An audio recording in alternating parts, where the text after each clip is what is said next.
frameworks and has been like very, very instrumental in that. So we will also get a lot of insights about this particular platform from him also.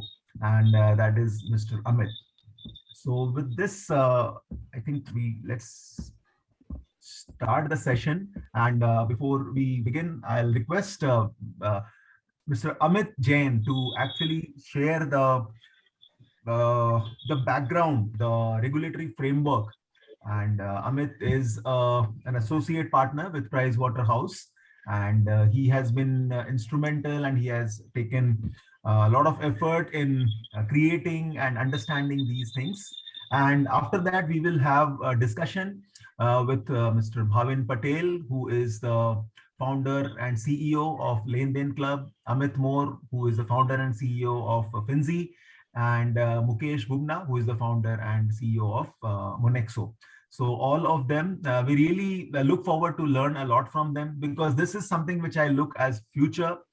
Maybe 15 years back, 20 years back, what mutual fund industry used to be, okay, for all those people who are there in this industry. So today we can see probably it is something like that. More and more regulations will come, more and more things will become organized. But with time, I think this is going to really, really help each one of us. So what we will also do, we will keep most of us muted for the session. And while we will start the interaction, you can just raise your hand and do whatever. So all our panel members are co-hosts. So you can share something on the screen if you wish to, or and we will just try and have a awareness on this P2P platform, so that we can reach out to the investors and make them aware, and try and get more and more money and help people for the retirement planning. So over to you, Amit, to start with. Thank you for your presence. Thank you for the time. I'm sure we all will get benefit out of your wisdom. Thank you. Good morning, everyone. So thank you, Kanekji, and this Financial Freedom Fraternity for inviting me to share my thoughts on this regulatory framework for peer-to-peer lending platform. Quite a unique platform, and I'll speak more in details, but thank you for inviting me over here. So what I'll do is I'll spend 15-20 minutes explaining what this platform is all about, how RBI is regulating this platform, and then what are the different obligations, requirements for these platform companies to adhere to whenever they're offering any services as part of this platform. I hope my screen is visible, Kanekji. If you could just confirm that.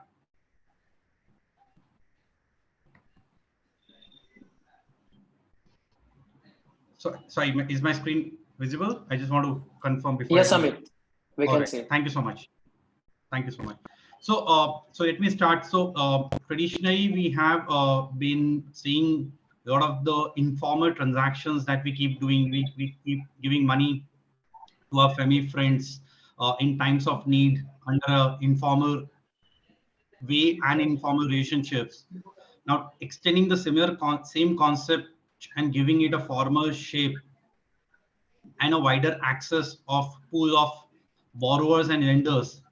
This is the concept which have been introduced not only in India, but in several parts of the world, be it US, UK, Europe, South Australia, Canada, and many other geographies. These concepts have evolved over a period of time.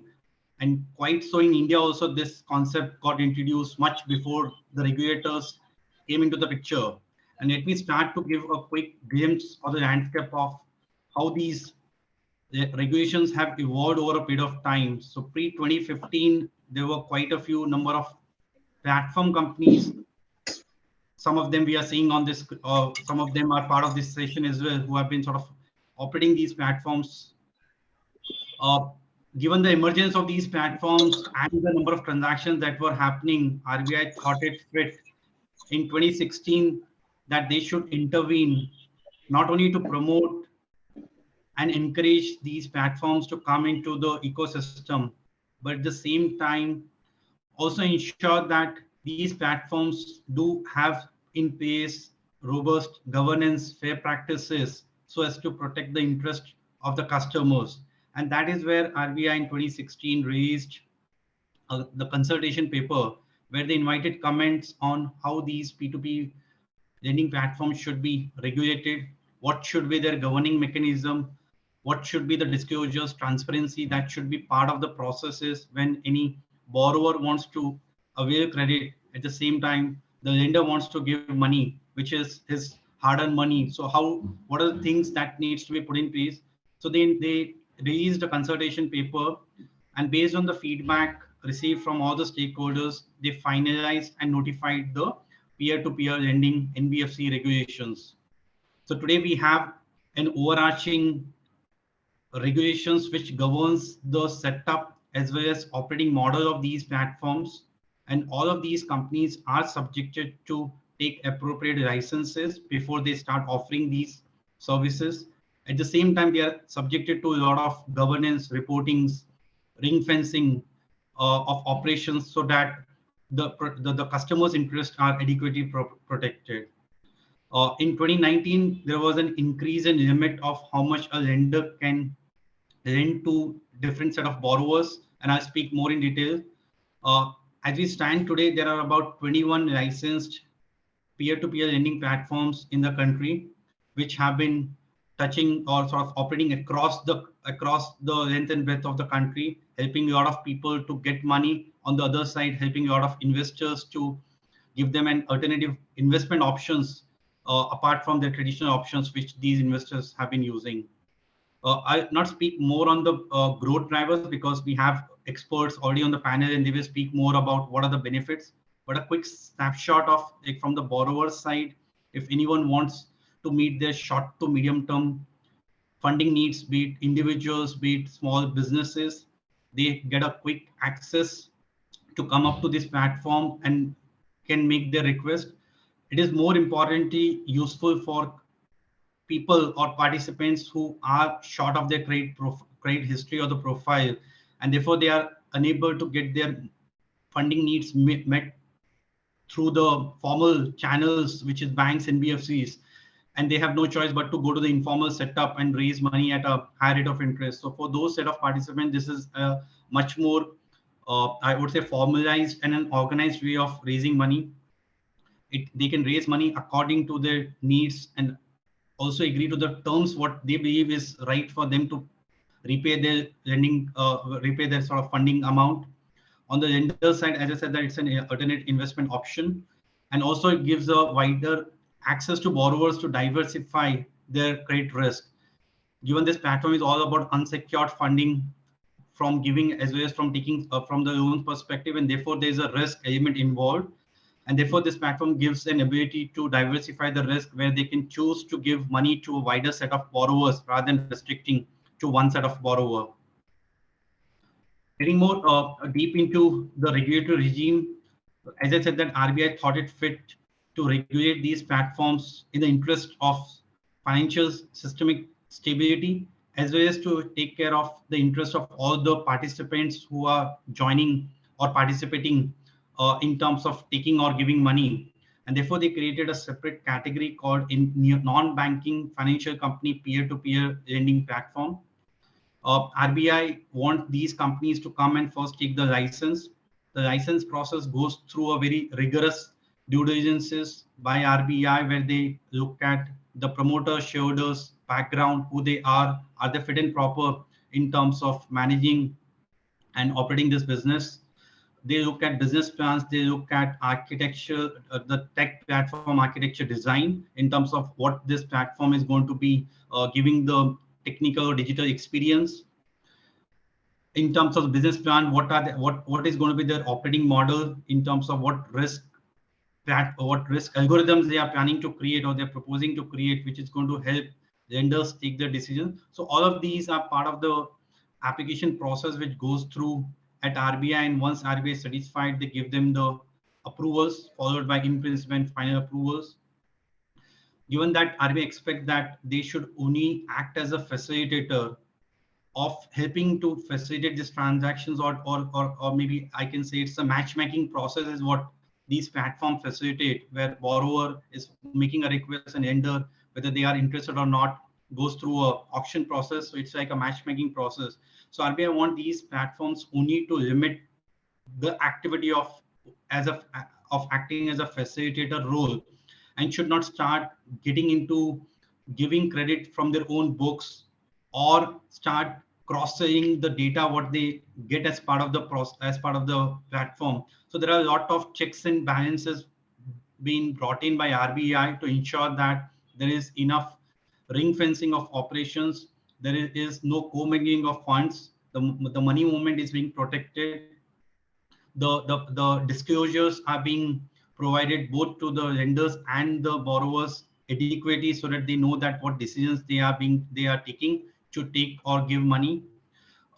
In terms of the end-to-end services, these platforms are permitted to not only help in facilitating, which means at the time of taking or giving the money, but even post collection services. And if there are defaults happening, then these platforms do provide services for collecting those dues which are in default. So it's a clearly codified do's and don'ts what the RBI has articulated, and these platforms are subjected to adhere to them. Quick, some more sort of specific details. More from compliance and governance, these platforms are subjected to certain minimum capital requirements. I already spoke about fit and proper of our directors and promoters, which RBI looks at. They are subjected to fair practices in terms of how they should be dealing with their customers, what information they should be collecting, what disclosures they should be giving it for taking the decisions. So a lot of these things have already been prescribed. One important aspect is, given that it's a entire money, it's a credit decisioning, and that comes with a risk element. RBI has put in a threshold cap of how much amount a particular lender can invest across these P2P platforms, as well as on borrower side, how much amount a borrower can take across these platforms, and therefore they have prescribed the aggregate limit. In the past, it was 10 lakh. Now, RBI has increased that limit from 10 lakh to 50 lakhs for per lender. So a particular investor or lender can invest maximum up to 50 lakhs across these P2P platforms to wide set of borrowers. When it comes to borrower, a borrower can at best obtain or avail 10 lakh rupees as money from across the platform. So this is the cap which they have, which RBI has put in. And the reason for that is the diversification, one, and two is to sort of make it more risk prudent approach. When it comes to one-on-one relationship, RBI has prescribed that it should be 50,000 rupees. If a particular lender is giving a money to a particular borrower, then the maximum amount one can give is only 50,000 rupees, and that too across the platforms. There are ways and means in which these exposure limits are being monitored and tracked, and I'll let the experts speak on that. The maximum tenure of the loan is prescribed at 33 years, which means from 1 day to 3 years is the maximum duration in which these transactions can happen. To ensure that the funds are adequately protected, since there are unknown parties on both sides, where the lender who is giving his money to someone else who he doesn't know. Therefore, and in between, the platforms are coming to manage these processes to ensure that there is an adequate fund transfer movement, as well as the protection of funds is being adhered to. RBI has prescribed an escrow mechanism where there are escrow accounts getting opened and operated by an independent trustee. And that means that these platforms do not have in any form and shape control over the fund movements. They are only facilitating in terms of giving instructions, but they don't have any control over the funds which are being moved from one party to another party. And that's where like the ring fencing comes in, that these funds therefore cannot be part and parcel of the operating capital needs of the platforms. They can't in any manner and shape use these funds. It's going to be only between the participants who are going to be availing the services. There are other obligations. I will not get into details, but there are in terms of whatever defaults that happens, just like any credit bureaus have to be reported to, these platforms are also obligated to do that. These platforms are under obligation to ensure that all the contracts are being put in place before the transactions happens, both with the lenders as well as the borrowers, and also help them in the process of how to kind of give details to each other. Last but not the least is, as I said, that because there is an unknown parties on both sides and they have to take decisions. So therefore, RBI has prescribed that how they should be, how platforms should be giving enough disclosures, one to the lender. So when a particular investor wants to give money, the platform is obligated to give all the details about the borrowers, including the credit score, which the based on which the platform have arrived at the parameters which they've used in terms of in terms of giving that risk scorecard, and the rate of interest and other transaction details. And it is the lender who has to take a decision. I just want to clarify, the platform is not subjected to take any decision on behalf of the lender, since it is the lender's decision to ultimately decide whether to give or not. But platform is going to help facilitate in giving all the information so that an informed decision is being taken by the lender to give money. Likewise, on borrower side, they will also get details about what were the terms of the loan, interest rates, and the other transaction related details. These platforms also have to give an adequate disclosure about how the overall portfolio which they're managing, in terms of the NPAs, defaults, growth, rates of interest, which generally they have been able to fetch for the lenders. So all of these data are part of the respective platforms disclosures, as well as how are they ensuring that the data which is being collected from the participants are being appropriately stored and managed and not being used for any other purposes. So that's a broad summary of how these platforms are getting regulated today and what are the obligations they are subjected to. So I just pause here, Pranagji. Thank you.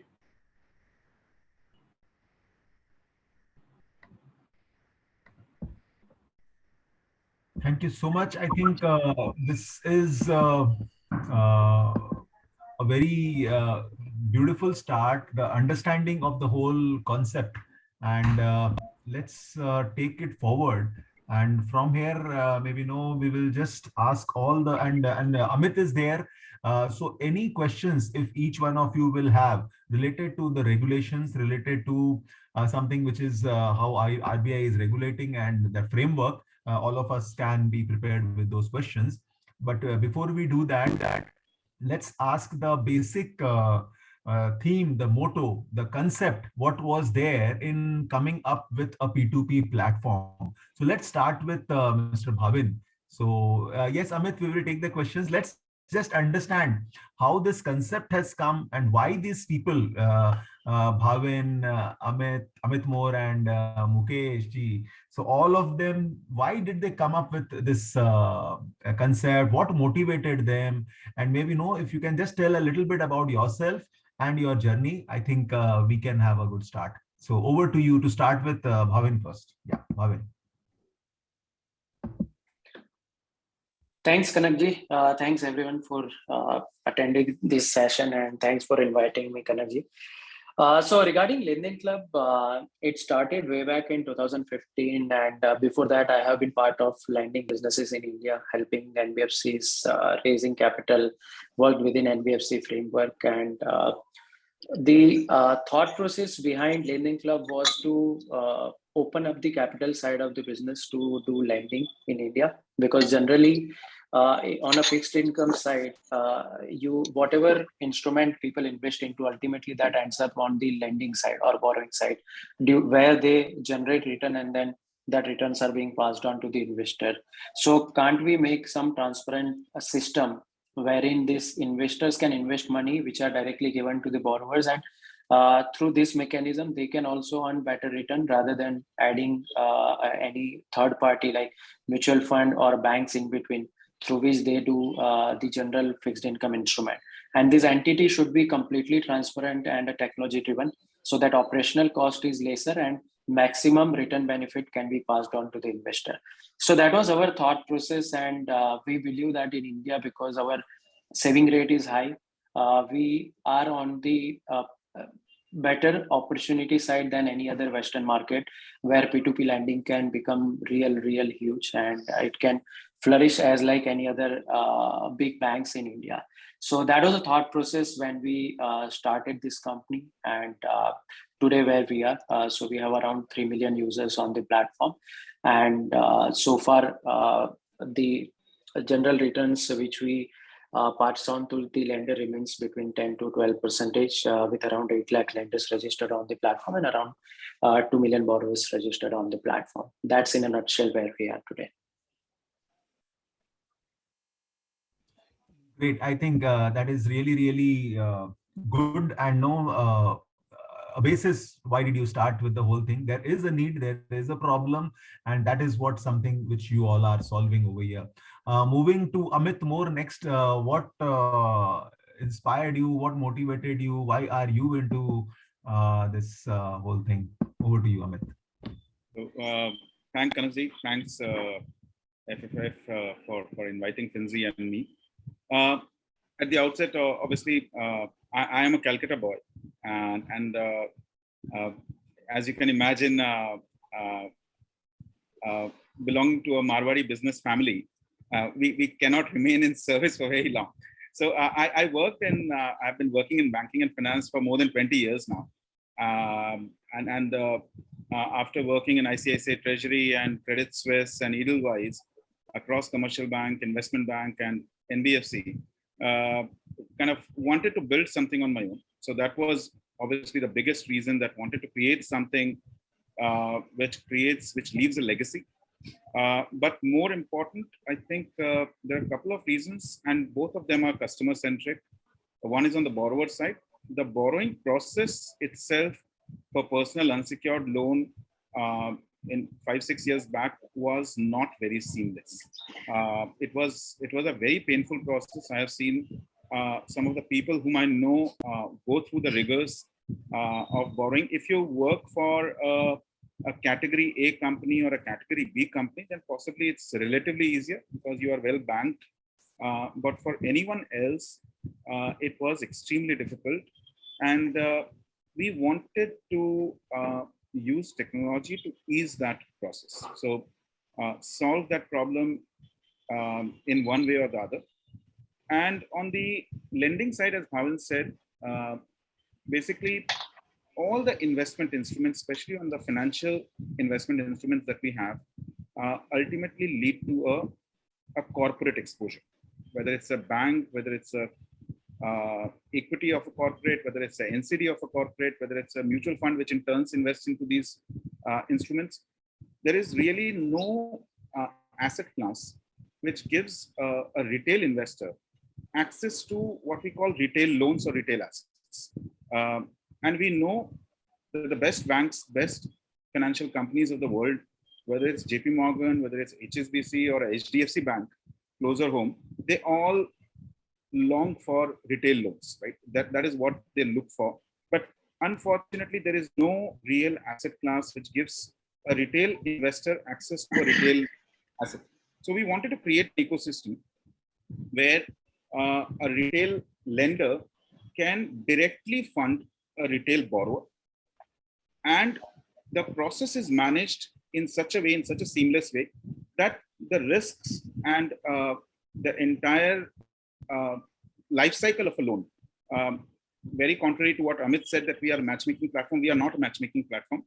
We have to manage the entire consumer experience from kind of screening a borrower to all the way getting the money back.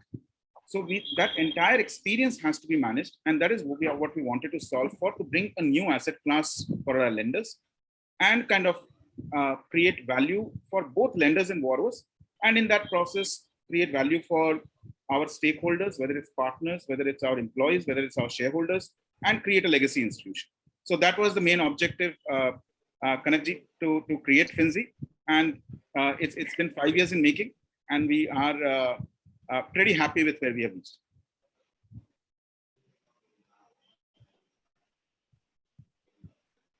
Great. That's really interesting. So like Bhavin and Linden is like based out in Mumbai, and Amit is based out in Bangalore, And now we have Mukesh Bhumna, who is based out in Chennai. So good to see and also have a perspective of across India. So over to you, Mukeshji. What was your motivation? Uh, Actually, my background is only in consumer bank. Let me tell you a story how I joined banking circle. I grew up in a building in Calcutta whose entrance was through State Bank of India. And when I used to come back from school, I used to see people play carom at 2 p.m. So I said, यही career है. 2 बजे carom खेलेंगे हम. But unfortunately or fortunately, I joined Citibank way back in early 90s when consumer bank was not even existing in India. And I worked with them for 25 years in across Asia Pacific, building their businesses across India, Asia Pacific, Indonesia, Thailand. And my last posting was in Hong Kong when I was looking after the North Asian markets, Japan, Hong Kong, China, Korea businesses. But that has had a good run for 25 years, and the longing to come back to India was always there. I actually saw the starting of peer-to-peer lending way back in 2005 in UK. And that was the starting point of thinking how this can become a big industry across market. But that time it was very nascent. In fact, if I told you the first company was in UK called Zopa, and today it's become a digital bank about a year back. I met the CEO that time in Paris for a conference called Future of Banking. And all the bankers were talking about internet banking at that time. There's no mobile banking to be talked about in 2005. People didn't even have banking. And this gentleman was talking about removing the banks. It left a deep mark in myself. And I used to go to US quite often. I started seeing another company's mushroom out there. And 2008 was a crisis year for the whole consumer banking because of the mortgage issues which happened, right? It cascaded. And that time you were seeing two companies, Lending Club and Prosper, at every nook and corner of US trying to talk about peer-to-peer lending. Story continued, and then I saw in China the same thing happening. So it meant that India will have that. Just similarly, what you saw Amazon travel to China and then travel to India. I realized this will happen in India. And from my journey of a State Bank of India, thinking of playing carom board at 2 p.m., now I'm an entrepreneur running a peer-to-peer lending marketplace. Beyond that, India is a great enabler. Let me talk about, we have heard this term called JAM, Jan-Dhan, Aadhaar, and Mobile, JAM. India has been cusp of this massive change which has happened. First, the government pushed all the banks to open bank account. You can't do transactions in a loan in cash. Then everybody got a unique identifier called Aadhaar. Now, if I told you in 1990s when we used to give loans to Citibank as a Citibank consumer bank, sometimes you used to make a decision just looking at a photograph, nothing else. There's no data, there's no credit bureau. But in India now you have a credit bureau, you have an identifier of a human being which is unique. And finally, mobile. Everybody can do banking or any kind of services through mobile. Leave this, it's been 4 or 5 years in India, I've been back. I see few more things which government is doing or NPCI is driving. One is called account aggregator. Now that means you can read banking transactions also of consumers. Then there's another thing which is coming up called OCEN, Open Credit Enabled Network. Now we can see GST data. So now credit is not based on photograph, it is based on data. You have credit bureau data, you have mobile data, you have various other data, which makes this lending as much as possible a new avenue for consumers to participate, taking what Amit talked about. Most of what you do in mutual fund lands up in corporate, 500 corporates in India. And just to leave you last point, mutual funds have given 2.6 trillion rupees to NBFCs.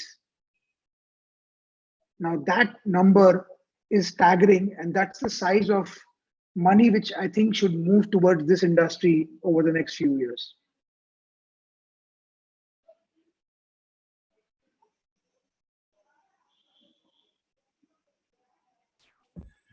That's really interesting and very, very insightful, Mukeshji.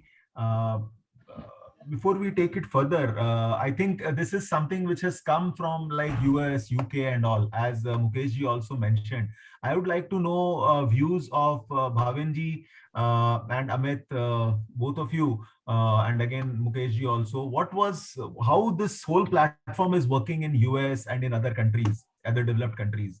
And because again India is very late in adopting all this, so any international perspective you can share, how investors are using this platform, how investors are investing through this, and how distributors or advisor community is using this. If you can just share your ideas, share your views on this, to start with Bhavin, and then Amit, and then again Mukeshji. Yeah. So, Kanakji, if you look at the international perspective, as Mukesh rightly mentioned, that it started with Zopa in 2005 and then later on expanded to US. Around 5-6 years later, the other countries started adopting that and move forward. Some countries have succeeded well. Certain countries have changed the model. So as US model or European model were also different, similarly, Indian model is also quite different.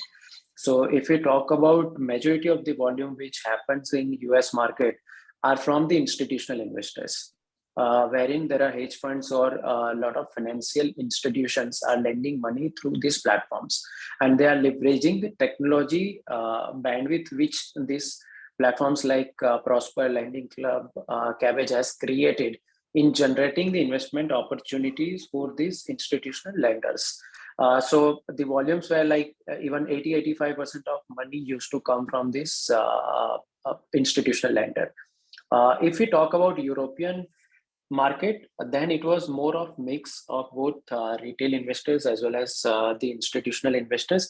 And specifically, if we talk about Indian market, the majority of the interest and the participation we have seen is from the retail segment. Again, Mukesh and Amit can add their perspective here. But as far as our platform is concerned, that money is coming from retail and HNIs. I would say not 0.01% of our investors are institutional investors, and we don't even focus on that part. India is being put up in a very unique perspective. So if we talk about US market, see in US, people don't have tendency to save money. Majority of their expenditures are either covered through their credit limits, credit cards, or whenever they don't have jobs, that is covered under the social security. Whereas in India, we don't have that concept of a social security. And second, we traditionally been very averse of taking too much of credit. That perspective will change over next 5-10 years, but today that's the scenario. And because of these two big reasons, we have a tendency to save more money, and that is how we infuse a lot of liquidity through FDs in the bank or investment into mutual fund. And that's the reason in India, the retail P2P, where the investment participation is by HNIs and the retail investor, can be real different kind of opportunity than what it used to be in or what it has been in US or the European market. So that's a broad perspective which we have, and so far whatever participation we have seen, as I said, more than 99.9% investors are retail and HNI segment. So we believe that India has a very, very big opportunity of getting this idle capital, bringing it to economy, and then giving it directly to the borrowers, getting better returns to the investor, at the same time getting a higher and higher amount of liquidity to these individual or small businesses by lending money to these people. And if we have to achieve the dream of 5 trillion economy and then 10 trillion, this has to be very instrumental. And that's how we believe that next 5-10 years will be really big for P2P lending. Over to you, Amit. Yeah, Bhavin, I think just to add there, so what has happened, and I'll take a couple of minutes in explaining this. The experience in developed economies have been kind of different compared to what we are experiencing already and what we are going to experience from here on in India. And this is more about the culture, about your upbringing. One of the aspects that Bhavin spoke about is that people generally are credit averse.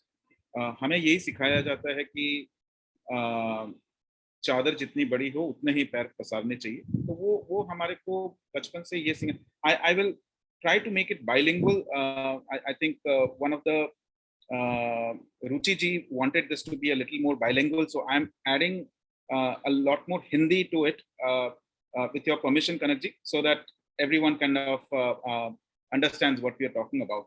So ये एक culture की बात है sir, कि अगर हमारे culture में savings important है, हमारे कल्चर में ये इंपॉर्टेंट है कि हम उधार नहीं लें, तो उस कल्चर में एक प्रोडक्ट का प्रोग्रेस अलग से हो.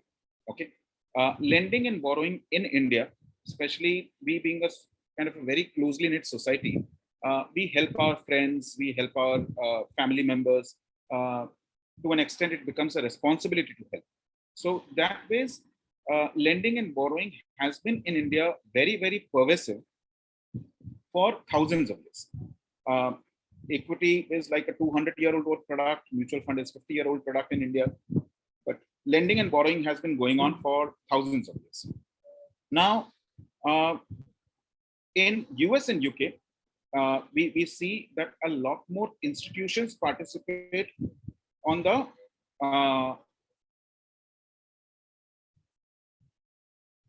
borrowing side. Retail participates on the borrowing side, and the lenders participate on the investment side, are the institutions. So that is how, Kanak ji, I think my brother has not been well, my maternal uncle brother, and there is some bad news. So I can hear some commotion in the home. I would just need to excuse myself from this session. He was with COVID in hospital for last couple of weeks. So I just need to go there. So please excuse me from this. Huh? I'm sorry everyone, but Bhavin and Mukesh, please carry on. No issue. Yeah, sure, Amit, no worries. Yeah. Please carry on. Okay. No worries, we'll take care. Yeah. Okay. Take care, Amit. Moving to Mukesh ji.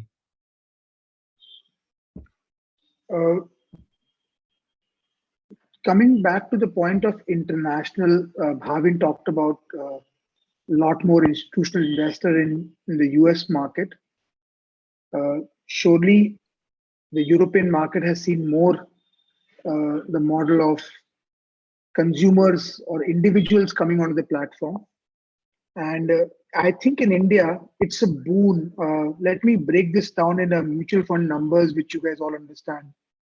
Today, 33 trillion rupees is in the mutual fund market overall, in which about 15 trillion rupees is from you, me, individuals.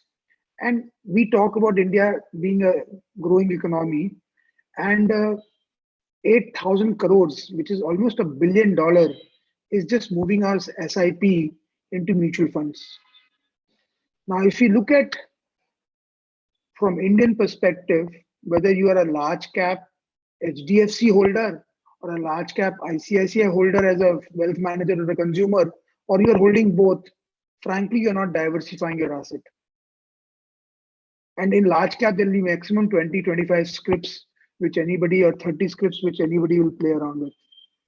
But here there's an opportunity for everybody to become in a way, I will use this word very loosely, a bank. What mobile has done, that everybody is now an ATM in a way, because they don't need cash, they can do everything transaction.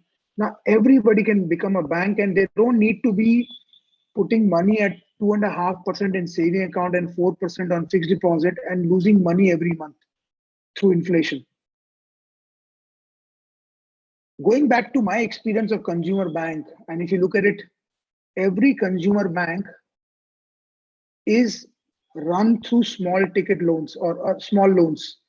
because the exposure of one Vodafone going down and losing 30,000 crore does not happen, right? Surely the mechanism for recovery is better. But when you're doing loans of 20,000, 50,000, 1 lakh rupee, the diversification is huge. And that is a very steady asset class which is available. Add to that India's credit bureau, which has become very strong. Once a consumer does not pay, he will not get another loan. Now, those days have gone where we all lived in one city for our life. We lived in the same area for our life. Now people are migrating from one place to another. Now those social bonds of helping each other is gone. So everybody is moving from an informal borrowing to a formal borrowing. So these things make this asset class, as Amit said, that the oldest asset has been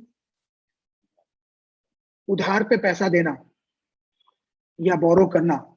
sari market में sari market वाले एक दूसरे को पैसा देते हैं, लोहे market में लोहे वाले एक दूसरे को पैसा देते हैं, डायमंड मार्केट में डायमंड वाले एक दूसरे को पैसा देते हैं. अब उसको आप डिजिटाइज करके विद डेटा और एक एसेट क्लास बना के you are bringing it to people where they can beat inflation consistently is the thing which peer-to-peer lending companies can enable for the consumers.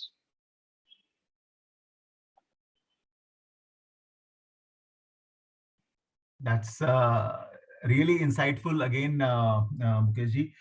Now the next question, because I think this audience is mostly the mutual fund distributors over here. And as we can see that there were a lot of questions related to taxation also. But even if taxation is not that complicated over here, but one question which is there, see, because each one over here is like a financial planner or a mutual fund distributor or a financial advisor. So the whole idea is to share the instrument with the investors. And today, what we can see that the fixed deposit rates, or even if you are investing in a post office and all, has come down significantly. So there are very, very few options wherein a retired person or a person who just don't want to take the risk of equity want to invest somewhere and get something every month. Okay, so I look at peer-to-peer lending as a retirement, one of the retirement solution. And number two, so with this, when you look at this as a retirement solution, we also look at liquidity. So if both of you can just share, or maybe even Amit can also share about the liquidity and how this can be used as a retirement solution, and or like, no, is it like something absolutely lock-in, or because most of the things look lock-in also. So क्या ये चीजें बीच में भी हम लोग redeem कर सकते हैं? क्योंकि रिटायरमेंट सॉल्यूशन के लिए बहुत जरूरी है जानना कि आपका रुपया आपको हर महीना मिल रहा है और आपको जब चाहिए तब रुपया निकाल सकते हैं. क्या वो लिक्विडिटी की पॉसिबिलिटी है? अगर है तो कैसे है? और इसके ऊपर में थोड़ा सा, if you all can just share few views, few ideas, because this is going to be a phenomenal product in the coming days for sure. It's only a matter of time. I think आप लोग दोनों 5 साल or maybe more than that, you are there in this business, and so please share something on those. Sure, thank you, Kanakji. Bhavin, if I can go. Please, sir. तीन question है, एक tax का, एक liquidity का, और एक है return का, और एज अ रिटायरमेंट प्लानिंग के लिए. सो अब ये थोड़ा सा मैं अपने ब्रांड के बारे में बात करूंगा, और सबके पास एक तरह से न दूसरे तरीके से ये सिमिलर प्रोडक्ट मिलेगा आपको. सबसे पहले, इसमें कोई टीडीएस नहीं है. कोई भी प्लेटफॉर्म टीडीएस नहीं काटता है, क्योंकि एक तरफ इंडिविजुअल बोरोवर है और दूसरी तरफ इंडिविजुअल लेंडर है. हमारे पास से खाली वी आर अ मीडियम. सो इसमें टीडीएस नहीं है, तो आपका आईआरआर ऊपर बढ़ जाता है, and then the tax is on the marginal tax whatever you do. Second point है कि इसमें रिटायरमेंट प्लानिंग कैसे कर सकते हैं. तो हम लोग ने कोविड के पहले से एक प्रोडक्ट लॉन्च किया था, मंथली इनकम प्लान. अगर आप 1 लाख रुपए इन्वेस्ट करते हो, तो सपोज कर लो हर महीने ईएमआई कलेक्ट करते हैं, और ईएमआई में 2 हिस्सा होता है, एक प्रिंसिपल होता है, एक इंटरेस्ट. हम इंटरेस्ट जो कलेक्ट करते हैं वो सारा वापस लेंडर को ऑटोमेटिकली 1 तारीख को भेज देते हैं.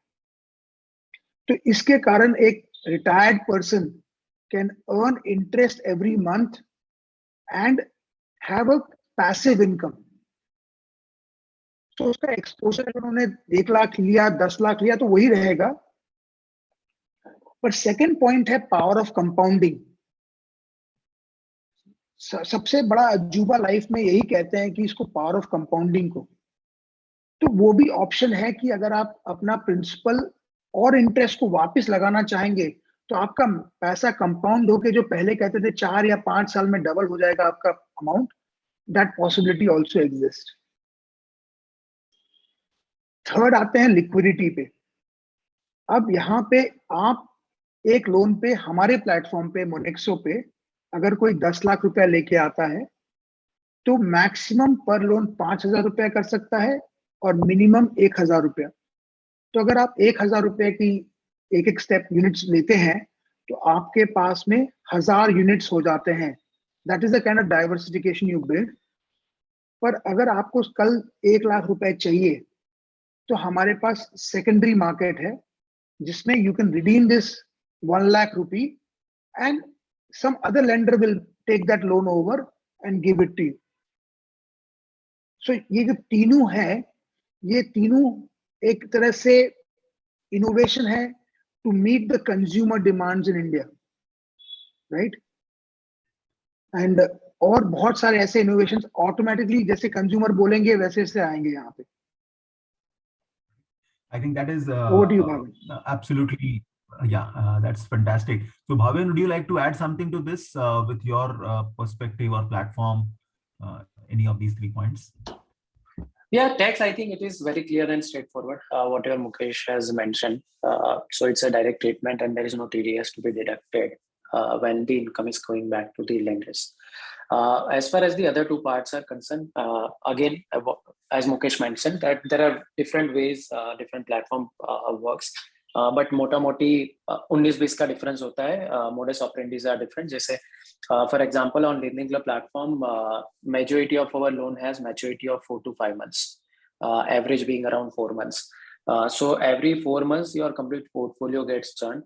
There are 2 options. You can go for 12 months, you can go for 24 months. Accordingly, system invest into the borrower under AI route where you have chosen what way you want to invest into borrower. And every month you get certain part of your portfolio coming back. Around 25 to 30% of your portfolio money comes back every month. So we leave that option to the investor. If you want to redeem some portion out of that, let's say in terms of monthly income, you can do that, or you can keep it remain with the system so that that compounding effect is achieved. And all of us are investors in this fraternity, and we understand that the interest on interest always works better. So that monthly income is left in the hand of user, so they can decide, any investor can decide to take a call and do whatever is needful. As far as the liquidity part is concerned, as I said, that there is maturity of these loans, and that is how we try to match the maturity of the loan to the investor portfolio. However, every month you get back around 25 to 30% of your money. So we believe that at any point in time, if you require certain part of liquidity, your portfolio will be liquidated in the same month, 25 to 30%, and that money can be taken back. If you want your whole portfolio to get liquidated, that also gets liquidated within 3 to 4 months time period. So that's how system on Lending Club works. And so far the experience has been good, that out of so many lakhs of investors have invested money. Generally, a very few percentage within single digit who looks for such kind of partial liquidity as well during the tenure of the investment. So it's good to have, and that partial amount liquidity is available, but the majority of the investor always continue till the end of the maturity, and that is how the returns can be maximized. Yeah, great. I think this is more or less, the idea is clear about how the system works. Now the next question here is about the security, about how secure are things, how you actually get the loans collected, what is the percentage of NPAs or maybe default, which is obviously there. So see, because we are considering this as a retirement solution, so, and it is not that we will be requesting a client to pull everything. maybe 10% of his portfolio can be invested into an instrument which is P2P to start with. So this is something which is ideally done. And anyway, there is a limit of 50 lakhs per PAN card. So now, if you both of you can share, what is, as a company, what do you do so that these NPAs are controlled, or what is the level of NPAs? And the second is, how do you ensure that there is, yes, if NPAs are controlled and things like that, the security for an investor, whoever is investing. So if you can just share your views on these 2 points. Okay, sure. So regarding NPA, NPA cannot be looked at as an independent number. So in any lending business, there are 3 parts. One is the rate of interest. Second is the NPS, and third is what is the net returns which is generated at a lending business level, right? So these 3 numbers are correlated with each other. And if you look at a simple equation, the net returns will be equal to ROI minus NPA. Now there will be some impact in terms of capital loss, etc.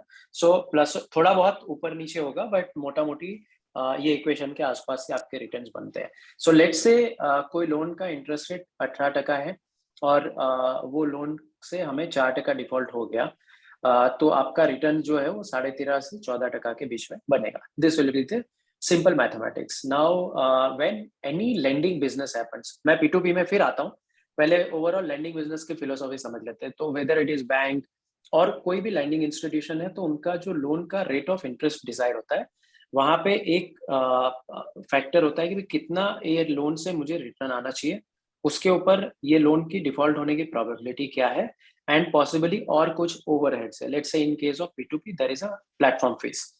तो let's say 10% से 10% is the net return to the lender, 4% default होने का chance है, and 2% platform की fees है. तो loan का pricing बैर मिनिमम 16% होना चाहिए, सो दैट एंड यूजर के लेवल पे या तो रिटर्न जो जनरेट हो रहा है वहां पे 10% बन रहा है. Now as this 3 numbers are correlated, platform works in the similar funda, that the pricing of the loan is decided based on whatever is the probability of default of that person particular loan. Now for let's say lending club, there are multiple risk categories. We evaluate borrower in a thorough check, etc. It's a completely digital process. So पुराने जमाने में या तो traditionally bank जैसे मिलके customer को evaluate करती थी कि अच्छा ये पटेल सर है, उनको इस तरीके से हमें लगता है, उनसे बातचीत करके लगा कि उनको लोन मिलनी चाहिए कि नहीं मिलनी चाहिए. वही सेम चीज हम कंप्लीटली डिजिटल वे में करते हैं.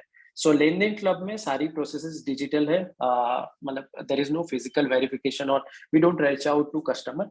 And over the period of time ये सिस्टम्स काफी मैच्योर भी हो चुकी है. अभी तक हमने अराउंड 4 से 4.5 लाख कस्टमर्स को लोन दे चुके हैं, और उसमें से 70-80% लोन्स वापस भी आ गए. तो we have very mature data to compare with any new customer which is coming on the platform. और वो सारी चीजें हम वैलिडेट करते हैं थ्रू थर्ड पार्टी डेटा, कि भी कस्टमर का बिहेवियर हमें उसके मोबाइल बिहेवियर से मिल जाता है, बैंक ट्रांजेक्शन डेटा से मिल जाता है, उसके क्रेडिट ब्यूरो से मिल जाता है, and there are many other digital footprints available. तो एक तो सिलेक्शन लेवल पे there is a tight checkups available.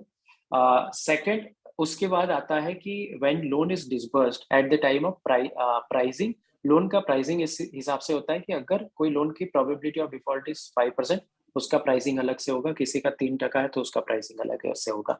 तो उस तरीके से रिस्क आइडेंटिफिकेशन करके सिस्टम उसका प्राइसिंग करती है, so that whatever default comes at the end of the tenure, the pricing of the loan is done such a way कि net return का टारगेटेड रिटर्न अचीव हो जाएगा. अब हम स्पेसिफिकली लेंडिंग क्लब प्लेटफॉर्म की बात करें, so हमारा platform default always revolve between 3% to 6%, and targeted default is between 4 to 5% at the platform level. And when we make investment from any investor's portfolio, I'll take the similar example जो मुकेश जी ने लिया था कि 10 लाख रुपया अगर किसी ने इन्वेस्ट किया, तो जनरली 500 and 1000 रुपीज के लोन में होता है, और 1 ईयर में वो 10 लाख के पोर्टफोलियो में कम से कम 5000 लोन्स होंगे. और वो डाइवर्सिफिकेशन इस तरीके से होगा कि प्लेटफॉर्म का जो डिफॉल्ट रेट है वो पोर्टफोलियो लेवल के डिफॉल्ट रेट पे अचीव कर लिया जाए, सो दैट नेट रिटर्न्स जो लेंडर्स का बनेगा वो प्लेटफॉर्म लेवल का जो टारगेटेड रिटर्न है वहां पे वो अचीव हो जाता है. So this is how the calculation works and the loan pricing works, and how the net returns are generated through the platform. Mukesh. Thank Yes, you. Sunil bhai. तो मोरलेस एक lending एक इंडस्ट्री है जो India में बहुत evolve कर चुकी है डिजिटली। आज मैं इस प्रोसेस को 3 स्टेप में ब्रेक करूंगा। जो भाविन ने कहा है मोरलेस सिमिलर रिपीट लगेगा आपको। एक प्री ऑनबोर्डिंग कहेंगे, एक ड्यूरिंग सर्विसिंग कहेंगे, और एक जब कस्टमर डिले हो जाता है तब क्या होता है, राइट? इन अ वे ये practices have evolved and continue to evolve. I'll give you what has evolved in pre-onboarding. पहले pre-onboarding में 2008 के पहले क्रेडिट ब्यूरो नहीं था। आज क्रेडिट ब्यूरो में सबका रिकॉर्ड है। जैसे ही आपने एक क्रेडिट कार्ड लिया या आपने एक मोबाइल का फोन लिया लोन पे, तुरंत का तुरंत क्रेडिट ब्यूरो में एक रिकॉर्ड बनता है। क्रेडिट ब्यूरो आपका रिकॉर्ड पे बताता है कि आपने पेमेंट टाइम से किया कि नहीं किया। ये एक बहुत महत्वपूर्ण डेटा पॉइंट है for every person to take a decision. But अब दूसरा एक कस्टमर बेस है जो इंडिया में आज तक लोन नहीं लिया और पहली बार लोन ले रहा है, तो वहां पे उसकी बैंकिंग ट्रांजैक्शन हमें बताती है कि वो क्या करता है अपने पैसे से। उसके बैंक में डिफॉल्ट है, उसके बैंक में कुछ बाउंसेस हैं, तो वो डेटा भी आज की तारीख में डिजिटल हो गई है। और अब जो अकाउंट एग्रीगेटर इंडिया में आ रहा है as a new technology, just like payment gateway came, this will make this data very very transparent. So पहले तो आपको प्री ऑनबोर्डिंग में ही कस्टमर को जो अच्छे हैं उन्हीं को अंदर लाने देंगे। दूसरा, इसका एक और एक उदाहरण देता हूं। आप लोग यूज करते हो कि हम लोग मैचिंग प्लेटफॉर्म है, नहीं, हम लोग एक्चुअली प्रॉपर डिलीजेंस वाले प्लेटफॉर्म्स है। Shaadi.com is a matching platform.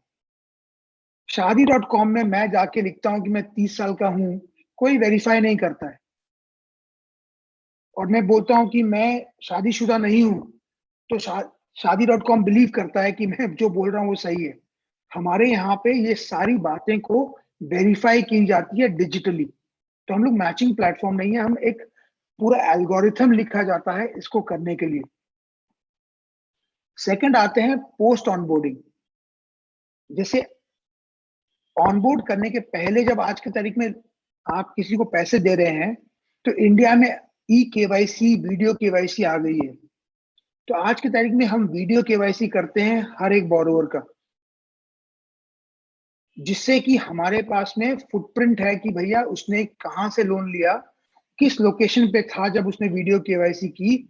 ऐसा तो नहीं है कि वो कहता है कि मैं चेन्नई में रहता हूं और पुणे से अपना वीडियो केवाईसी कर रहा है या इंडिया के बाहर से कर रहा है, क्योंकि हमारे पास में उसका जियो लोकेशन आ जाता है। अब आता है जब अगर ये रीपेमेंट कैसे करेगा। ये नहीं हम कहते हैं कि उससे जाके हम कैश कलेक्ट करेंगे, नहीं। हर बोरोवर को बिफोर लोन देने से पहले एक इंस्ट्रूमेंट कहा जाता है नैच, नेशनलाइज्ड ऑटोमेटिक क्लियरिंग हाउस, और उसका एक नया तरीका आ गया है ई नैच। तो बिगर पैसा देने से पहले वो कस्टमर अपने बैंक को 1 तारीख को या 5 तारीख को डेबिट करने की अथॉरिटी मोनेक्सो के बैंकर को देता है। तो सारे अकाउंट्स को डेबिट करते हैं हम। अगर वो बाउंस कर देता है, अगर उस 3 तारीख को उसके बैंक अकाउंट में पैसा नहीं है, तब उसको कहते हैं collection process starts from there. उस कलेक्शन प्रोसेस के लिए हमारे पास में इन हाउस टीम है। अब आप बड़े बड़े कलेक्शन टीम में जाएंगे तो आपको एक वर्ड मिलेगा, ऑटो डायलर, क्योंकि एक इंसान बैठ के फोन नंबर पे नंबर दबाएगा 10 नंबर, बहुत टाइम लगेंगे। तो वो मशीन डायल करती है कंज्यूमर्स को, और जो उठाता है वही इंसान से बात कराती है और वो कलेक्ट होता है। अब ये प्रतिक्रिया चलती रहती है। अगर वो वहां पे पेमेंट नहीं करता है तो उसका घर पे या ऑफिस पे इंसान भेजना या फिर उसके लीगल नोटिस करना, ये सारा काम हम Monexo as a part of managing the credit we do for all our lenders. हमारा जो विजन है कि at any given point of time our lenders should be able to beat fixed deposit returns by 2x.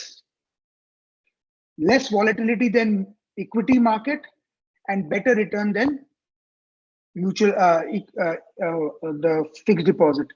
That's what we are aiming to deliver to our lenders in this platform. I think that's phenomenal sharing by both of you at this point of time.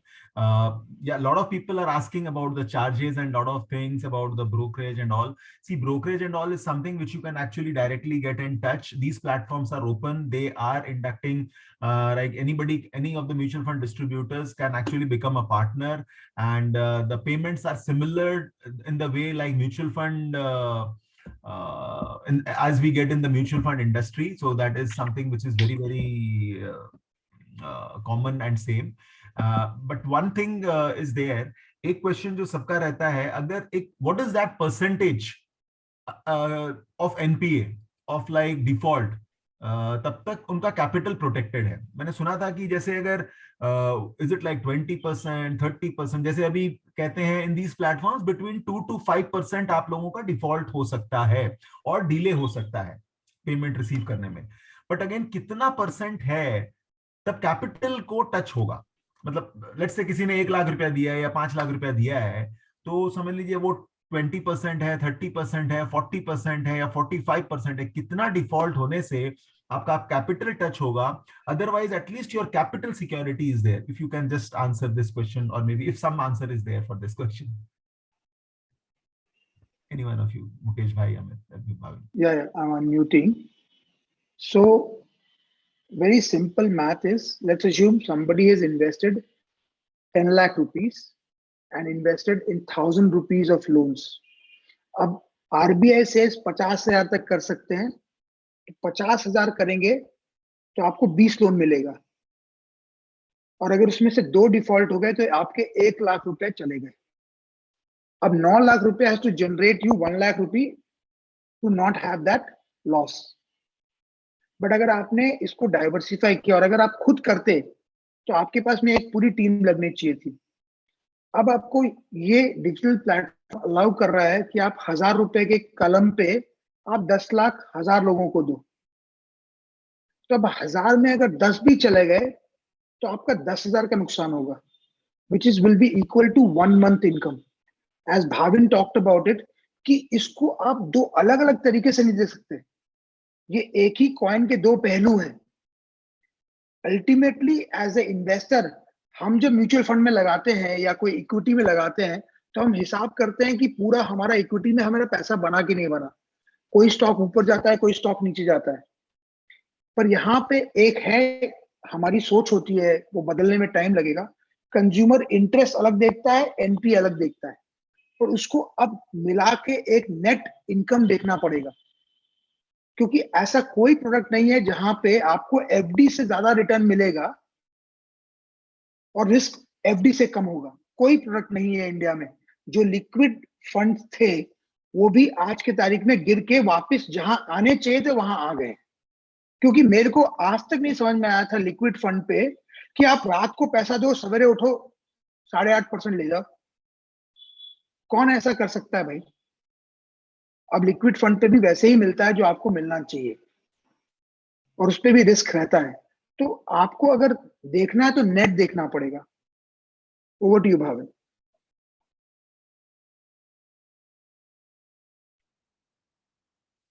Yeah, Mukesh, almost on the similar lines. Connection? Yeah. So this is quite interesting. So like अगर actual में maths अगर किया जाए और if somebody can actually share, I think even up to the extent of 20-30% also भी अगर होता है तो maybe the capital is protected to some So extent. कनक जी, यहाँ पे ये क्वेश्चन इतना पेचीदा है, मतलब किसी के पास आंसर नहीं होगा. एंड मतलब मैं और मुकेश दोनों ही उस पर डिटेल कमेंट नहीं कर सकते, राइट. और उसका रीजन है कि जो डिफॉल्ट के परसेंटेज है वो क्या रेट पे प्रिंसिपल लॉस में रिजल्ट करेंगे, वो डिपेंड करता है tenurity of the loan, pricing of that loan. तो वो बहुत डिफरेंशिएटेड है. एंड मतलब हमारा सजेशन ये रहेगा कि any investor should try out with whatever amount they are comfortable with. First they need to understand, क्योंकि हर प्लेटफॉर्म का अलग अलग तरीका है. I don't want to comment on Lending Club exactly. I would say कि हर प्लेटफॉर्म का अलग अलग तरीका है, अलग टेन्योर, अलग मैच्योरिटी, अलग pricing of the loan. You first experience that, Once you understand that in more detail, then you increase your investment amount. क्योंकि कोई इसका सॉलिड आंसर नहीं है और वो प्लेटफॉर्म खुद भी उसके ऊपर एग्जैक्टली कमेंट नहीं कर पाएगा, क्योंकि आपका पोर्टफोलियो क्रिएशन किस तरीके से हो रहा है, उसमें किस टेन्योर के लोन है, उस पर भी बहुत सारी चीजें डिपेंडेंट है, राइट। तो मतलब it's not कि one rate can be quoted for all the platform or even single platform, क्योंकि single platform में भी अगर 1 लाख लेंडर है, 1 लाख लेंडर का पोर्टफोलियो, हर पोर्टफोलियो का रिटर्न अलग अलग जनरेट होगा और हर पोर्टफोलियो का बिहेवियर अलग अलग होगा. Great. So with this, my questions are done. I think we open the platform for everyone to just share, ask their questions, whatever questions you have. So to start with, maybe Amit Vardhan, you have a question, it seems. So can we open for questions, Mukesh ji and Bhavin? Yes, please. Sure, sir. Yeah. Thank you, Kanak. So good morning, Mukesh and Bhavin. So the point of the other question I have is, like Mukesh said, that most of the due diligence is done by you guys, and then the borrowers are taken on the platform, and then they are scrutinized as per digitally, and then given the required loan. Now the point is, there are many platforms of P2P itself who are bringing in a third party. Mostly the borrowers are coming from the third party. It is not directly coming into the platform. So that is a major problem which I have seen, in these P2P platform. The borrower are sourced from basically MFIs, if I'm not mistaken, and so the point is the client or the consumer or the lender will not get the exact revenue which he's supposed to get. Most of the times, I don't want to name any P2P companies. Okay, they give a that invest for this amount of period, you will get X amount for this period, and they give flexi loans. So the point is, it was supposed to be peer-to-peer, but the point many lender or many platforms are doing, they are not keeping it peer-to-peer. They are pooling it and giving it a fixed amount of return, which is not the concept which is actually supposed to be done. So what kind of regulation is RBI doing in that case? So my answer to that, Amit, see, different player may have different philosophy. What we believe is the platform's responsibility is to understand the end customer and try to evaluate them in the common best practices of the platform. Now, I may have some different ways of bringing the customers to the platform. For example, we get customers directly from our ads or Google AdWords, Facebook, or Google Play Store, and anywhere, right? Irrespective of where customer is coming up, if platform doesn't have capability to assess them, I think they should not be doing that business. That's one part. Second part is a company should not be reliant on any third party for their assessment or their sourcing of the borrowers. So that's a clear philosophy which is being followed by RBI as far as the regulations which they have created. Now, sourcing model can be different, that banks also follow. Every lending institution follow that. They might have BCs or some partners in the network. But this is a common practice, or customer should be evaluated by the platform itself. And the excuse or some reliant on a third party to collect that money back could be hazardous to the platform. If customer is coming directly to you, relationship is directly with you, there could be some plus or minus in terms of default, but at least you have a control over that customer, which might be the opposite situation when the reliant is on your partner. So my second question would be, there is bifurcation given by RBI that not more than 50 lakh rupees can be invested in the totality of P2P. How does the RBI check that? Does the RBI has any mechanism, or it's just for the Mukesh, I know this because I have heard from you last time. We have met personally 2017 or 16 in Mumbai. So I know the regulator is not working on this at all, I feel. Because I don't see this. Because if that would have been the case, the third party sourcing should have been stopped for sure. which is Amit, so let me add to your point. So, first point you talked about is pooled loans, right? कि yes. आप पैसे उठा के किसी और को दे रहे हो, तो उसमें रेगुलेशन वेरी क्लियर है कि पैसे एंड बोरोवर के अकाउंट में ही जा सकते हैं. उसमें कोई भी रेगुलेशन में इंटरप्रिटेशन का जगह नहीं है.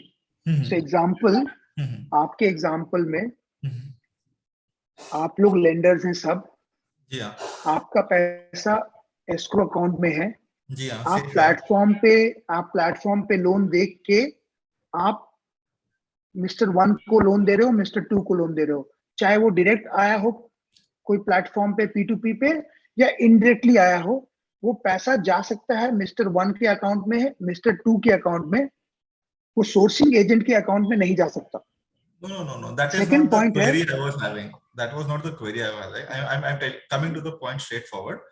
Point is, the loan is sourced from the third party. The lender, sorry, the borrower is borrowing the money at say 27% or 37 or 25% or 15%, but the lender is getting only say 8%, 10%, 13% for that matter. So there's a huge gap in that. That should not happen.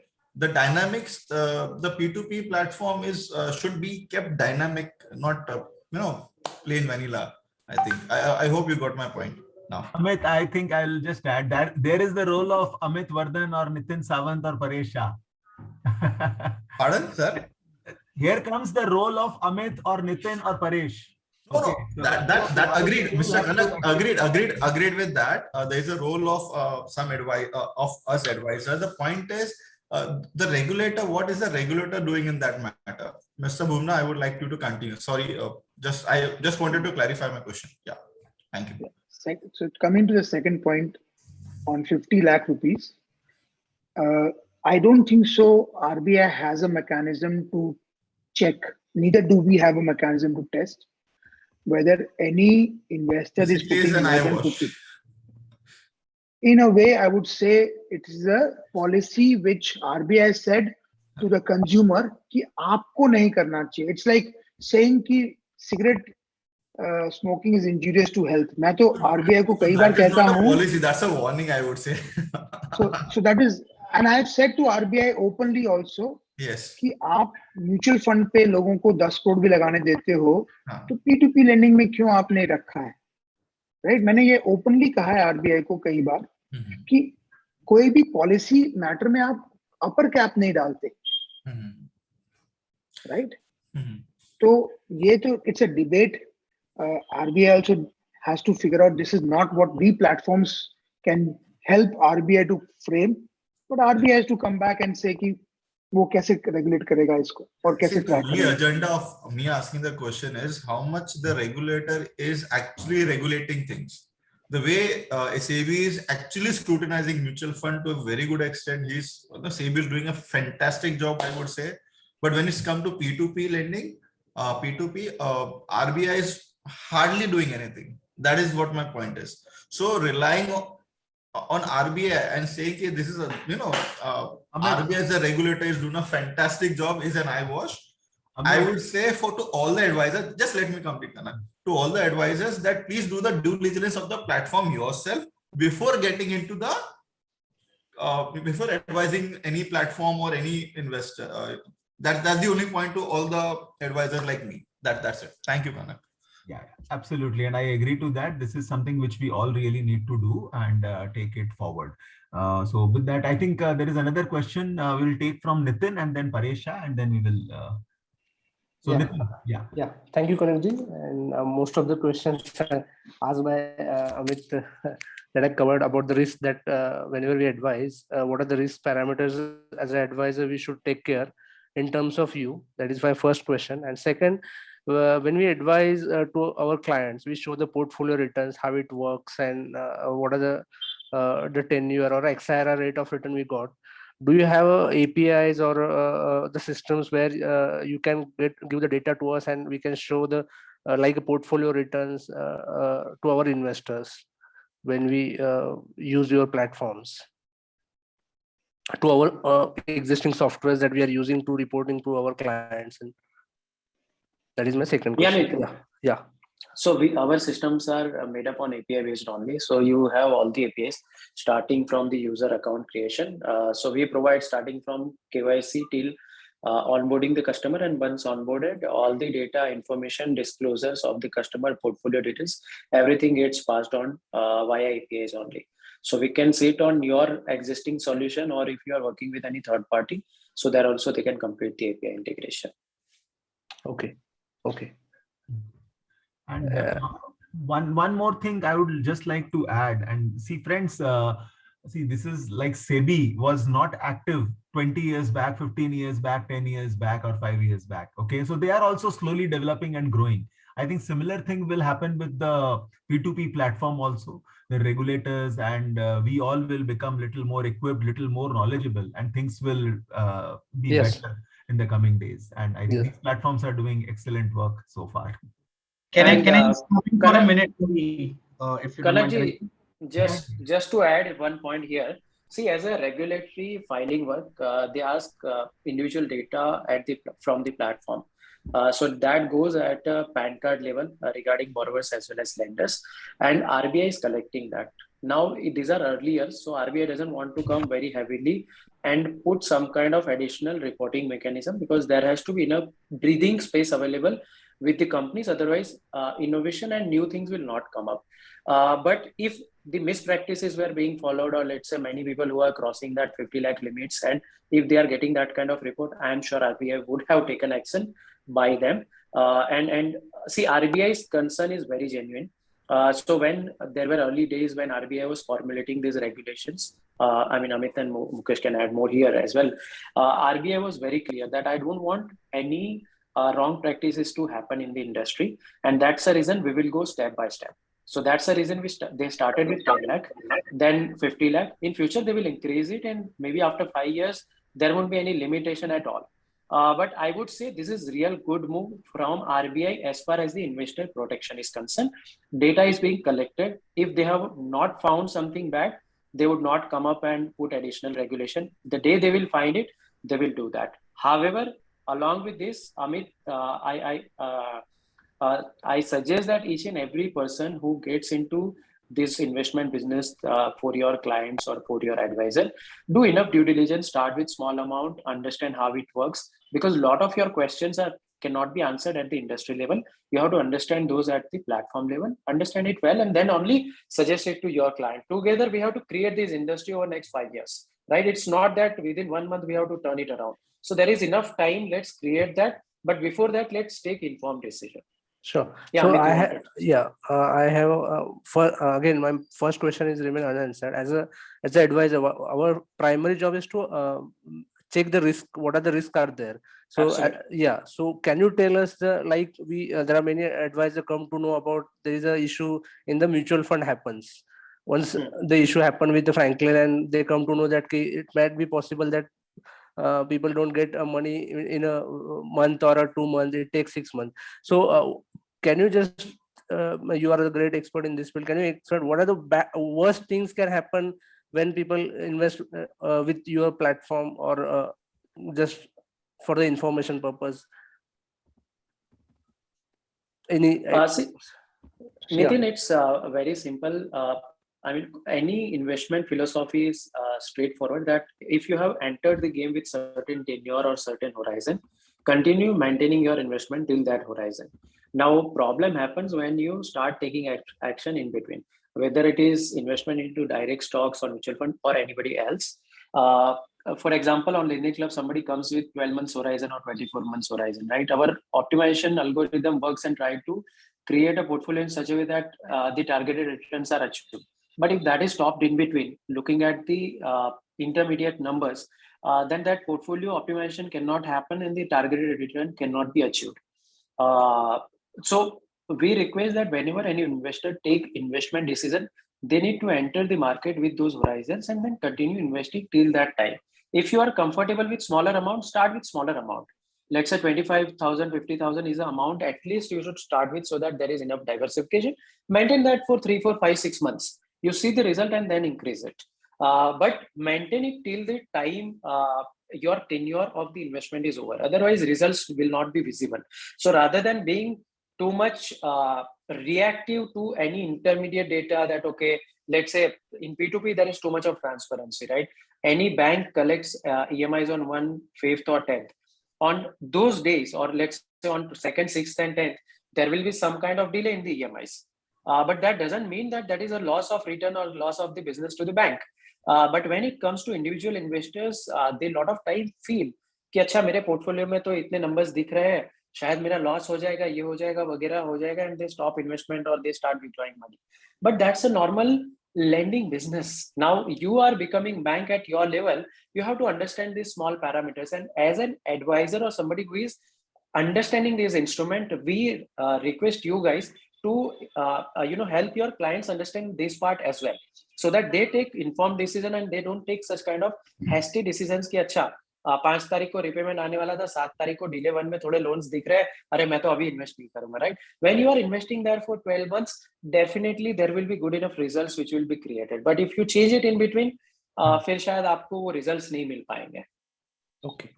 As they say, Nitin bhai, Nitin, not extend. We'll have just one last question from Paresh bhai, and then we will have closing remarks from Mukesh, Amit, and Bhavin, and then we will just close the session. So, Kanak bhai, just I want to add 2 points here on Nitin bhai's point. Nitin bhai, the stock market or mutual fund is in a way running on demand and supply, right? Supply of the stock is limited. If the demand is too much, the price runs up. But this market is run on credit risk. Bhavin also alluded to that point called risk-based pricing.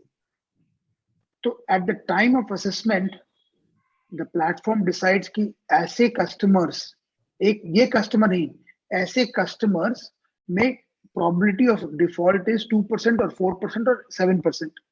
तो accordingly इसको price किया जाता है risk को, right? तो इसमें demand supply का कोई तरीका नहीं. जैसे उबर में अगर आप एक point A to point B जाते हैं, सवेरे 7:30 बजे 50 रुपया होता है, 9:30 बजे 150 होता है, और अगर बारिश हो जाए तो 250 होता है. वो यहाँ पे नहीं होता. सेकंड, इसने जो पॉइंट बताई कि people should not, it's not a trading platform कि हर दिन बैठ के मैं देखूं और कल चेंज करूं, नहीं. It is a investment option which one has to keep. हाँ, delays होंगे, कई लोग नहीं दे पाएंगे. Nobody, neither Bhavin nor I can predict what will happen in future. हम लोग में से किसी ने black swan event of COVID नहीं देखा था, राइट? अपने लाइफ में हमारे जनरेशन में किसी ने नहीं देखा था, और हमने सोचा भी नहीं था कि वो 15 दिन की लॉकडाउन जो मार्च 20 में हुआ था, वो कितने बार आएगा और कितना लंबा चलेगा. Right? Those have an impact on consumer earning, the business everywhere, right? आज stock market 60,000 पॉइंट पे पहुंच गया है, but that is purely supply of money. अगर हमारे इकोनॉमी के हिसाब से देखा जाए तो कई जन बोलेंगे कि नहीं है, but it's future. But यहाँ पे तो रियलिटी ऑन द ग्राउंड आज के तारीख में भी कईयों को जॉब नहीं मिली है, राइट? हम सब अपने, जैसे हम अपने फैमिली में जानते हैं किसी को कोविड हुई थी, हम सब अपने 1 रिलेशनशिप या 2 रिलेशनशिप में जानते हैं जिसकी बिजनेस अभी भी वापस नहीं आई है या जॉब वापस नहीं आई है. That's the ground reality of the matter, right? या तो demand supply versus credit risk को ध्यान रखना पड़ेगा आपको. ओके, या थैंक यू वेरी मच.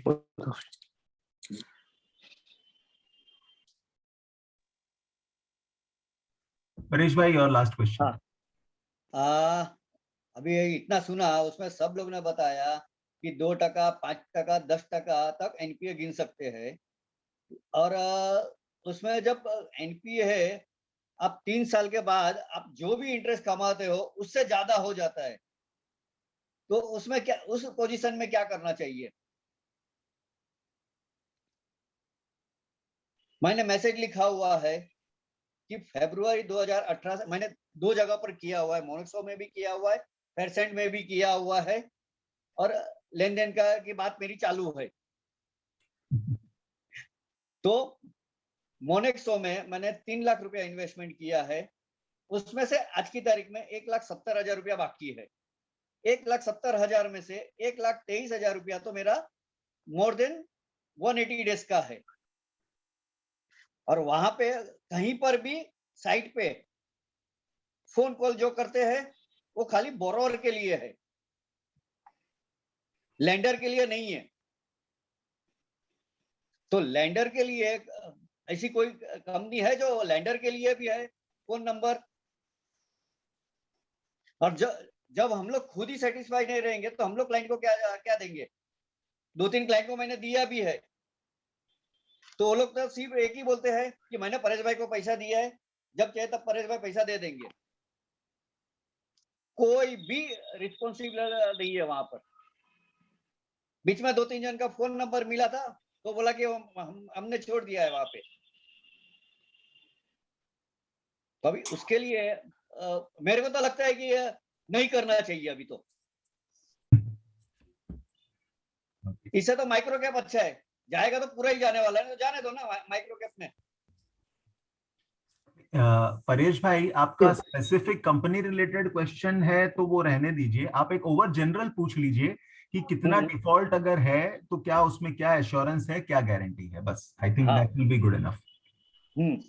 तो मेरे को जो लग रहा है परेश भाई का क्वेश्चन ये है, if any one of you can answer, कि भाई क्या सिचुएशन, क्या सर्कमस्टांसेस है कि वहां पे अगर डिफॉल्ट ज्यादा हो जाते हैं तो कैपिटल इरोशन का चांसेस है, और something like that. So let me take forward this question. आज मार्च 20 से लेके आज तक, अगस्त सितंबर तक, the migration which you have seen from cities to small towns, reverse migration जिसे कहते हैं, बहुत हाई हुआ है। ये वर्क फ्रॉम होम के कारण जो एक सिटी में रहता था बंदा, अब वो जाके गांव में रहता है। हमारे जैसे प्लेटफॉर्म्स पे हम अगर उसको, हमारे फिजिकल कलेक्टर्स भी जाते हैं तो शहर में हैं, उनके पास में हर छोटे गांव में आज की तारीख में हमारी तो कैपेबिलिटी नहीं है कि हम हर गांव में जाके कलेक्ट कर सके। इसीलिए आज तक हमने खाली चेन्नई मार्केट में बोरोवर्स को सीड की थी। पर अब ये जो कोविड ब्लैक स्वान इवेंट आया है परेश भाई, पीपल हैव मूव्ड आउट। अब जैसे जैसे इकोनॉमी खुल रही है, नौकरी खुल रही है, ऑफिसेस खुल रही हैं, ये लोग आ रहे हैं। आपको ये ध्यान रखना पड़ेगा कि इन लोगों की ब्यूरो में रिपोर्टिंग हो रही है, which is a very big thing. और मैं खुद देखता हूं कि लोग 600 दिन, 450 दिन के बाद में वो वापस करते हैं पैसा, क्योंकि उनको जब होम लोन लेना पड़ता है तो उनके ये जो सिबिल स्कोर पे दाग लगी हुई है, उसके कारण उनको लोन नहीं मिलेगा, तब वो आपका पैसा रिटर्न जरूर करेंगे। सेकंड, ऐसा हमारी प्लेटफॉर्म का मैं कह रहा हूं कि हम, ऐसा नहीं है कि वो 400 दिन हो गए या 350 दिन हो गए तो हमने उनको छोड़ दिया है। हमारा लीगल एफर्ट, हमारा सब कुछ चल रहा है उनके पीछे में। आज अगस्त के पहले कोर्ट बंद थे, अब जाके कोर्ट खुले हैं पहली बार। अगस्त, सितंबर, अक्टूबर में कोर्ट खुले हैं। तो ये सब काम चल रही हैं और रिकवरी आएंगी। जैसे जैसे इकोनॉमी खुलेगा वैसे आपकी भी रिकवरी आएगी। I think with this remarks, I think there can be lot of things. कुछ भी जब चीज नया होता है, चीजों में थोड़ी सी I'm sure चीजों को अलग तरीके से लेना पड़ेगा, और हम लोग सब धीरे धीरे we all are learning, but consider this as a learning thing for all of us, and हम सबको इस चीज को लर्न करना है, समझना है और आगे बढ़ना है। I will really thank all our panel members or experts जो आज थे. Let me really thank on behalf of Financial Freedom Fraternity. We thank Amit G. Jain for being a speaker and sharing all his wisdom today. We also thank Bhavin Patel for being with us, and Amit, and also Mukesh Bhai. So all of you, thank you very much for your presence, for your times. I'm sure more and more people, more and more distributors would like to evaluate and would like to be a part of this particular emerging asset class as a whole. So we really look forward, and I'm sure this is going to help investors finally. Friends, next month, this is again becoming a very, very popular series of Kaun Banega Clientpati, which is on 7th of November. We will have 10 participants who will be playing this. So please do have your time. This is again one game wherein clients come and give a feedback. And based on your client's feedback, you win. Okay, so this is something very, very interesting. This is the 3rd episode which is going to happen. Next month, we are also launching creativity game. Okay हर एक mutual fund distributor को बहुत जरूरी है कि वो creativity के संग अपने इन्वेस्टर्स को सीजो को समझाए, और वो P2P प्लेटफॉर्म भी हो सकता है, डेट भी हो सकता है, इक्विटी भी हो सकता है. So how creatively you can do that, this is something which is going to be launched next month. Please do attend the sessions as and when you get an opportunity.